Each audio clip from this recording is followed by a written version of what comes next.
The fact that Xi Jinping is now visiting Wuhan, does that suggest that China is near or at an all clear? When you're dealing with a new virus, you're never complacent about it. We may have handled the first phase reasonably well. We should not sound the all clear. I think the presidency's visit to Wuhan is part of his overall campaign to make sure that the situation is under control across the whole of China. We've been hearing a lot about the summer months in the Northern Hemisphere. It tends to burn itself out. Let me speak as a doctor. This is a new virus. It is very dangerous and wishful to make that assumption that this will disappear in the summer months. We should be prepared, assume the worst, even if we're hoping for the best. Is this going to affect the timing of the election?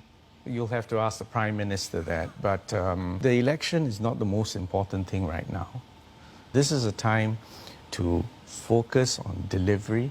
The politics will take care of itself. There's this sense that the U.S. is almost laughably far behind in terms of preparedness. Is that fair? I would not want to engage in that kind of polemic.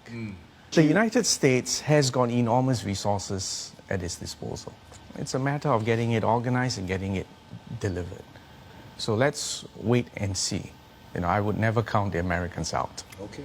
This is a global phenomenon. In fact, most of the new cases are now arising outside of China. Maps which do not reveal any cases probably are indications of lack of testing. Zoom in now to Singapore. In the initial phase, it's obviously about border control, preventing the import. The next phase, hard containment, which means identify, isolate, treat, keep mortality low. As long as your healthcare systems are not overwhelmed, we believe you can get mortality rates at about 1%, hopefully even lower. Beyond that, you want to ensure that the peak does not exceed your intensive care capacity of your systems. Be prepared for the long haul. In fact, this is an acid test of every single country's quality of healthcare, standard of governance, and social capital. And if any one of these tripod is weak, it'll be exposed quite unmercifully. The latest data indicates that in 19 days, if you miss it, the number of cases will increase by a factor of 10. That's actually what happened probably in Europe and in Iran. In the case of Singapore, we're determined not to take our eye off that ball. One great advantage we have in Singapore is not just being able to deliver, but that our people do it. That social capital of trust and compliance when the chips are down with an extreme situation is absolutely crucial. For the people at home, though, we've noticed in the last 2-3 days or so, the number of infections, confirmed infections, has actually jumped. How concerned should people be? What are you telling them? I think we should remain eternally vigilant.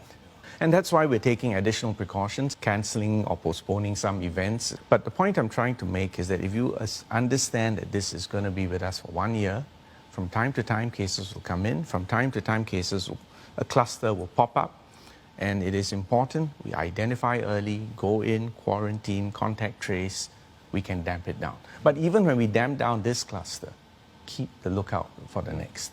It's no accident that so far, we've had zero mortality. Now, we cannot assume we'll have zero mortality. That's not possible. We have more than enough capacity for now, and our objective is to make sure we always stay ahead of the curve. But let me tell you as a doctor, these are things which you can't just build up overnight. It's years and years of investment in people, in systems, in capacity. Even from a foreign policy point of view, we now have test kit diplomacy. The fact that China published the genome in early January was the reason why we were also able to develop PCR test kits, which we were able to help provide them when they needed some additional help. Can I just pick up on your point about test kit diplomacy? I'm thinking specifically about Indonesia, where there has been very few cases reported. Is Singapore in any way helping Indonesia? And are you concerned about imported cases from Indonesia? Let's again put things in context. Sure. 4 of the world's 10 most busy air routes are in ASEAN. So I've told my fellow foreign ministers, we're actually one hot zone. We are sharing information, capacity, and we are coordinating our measures. It's not just a form of words to say we're in the same boat. It's just a time to work together. Finger pointing, making unnecessary comments are unhelpful. This problem and its aftermath, its economic aftermath, is going to last at least a year, which means anything we do needs to be sustainable and sensible for the long term. What makes you think that this situation is going to drag on for at least a year? Well, you see, it has exploded. If this had been, like SARS, confined to East Asia, to Singapore, it took us about 4 months to get over. Probably about 6 months for the economic impact to wear out. This time, It's going to be worse and it's longer. going to be longer, and it's going to be all countries. So you need to be psychologically prepared. Do you think that this changes the relationship between Singapore and China? We were one of the first to announce some travel measures, but I can tell you that China has also told me they understood. There's been close communication looking beyond that. For the next 1 year, how do we reboot economy? How do we handle a sustainable posture for travel? Yes. And how do we keep life going? Because you see, there is also a fallacy that there's a trade-off between healthcare and the economy. Actually, they're both sides of the same coin.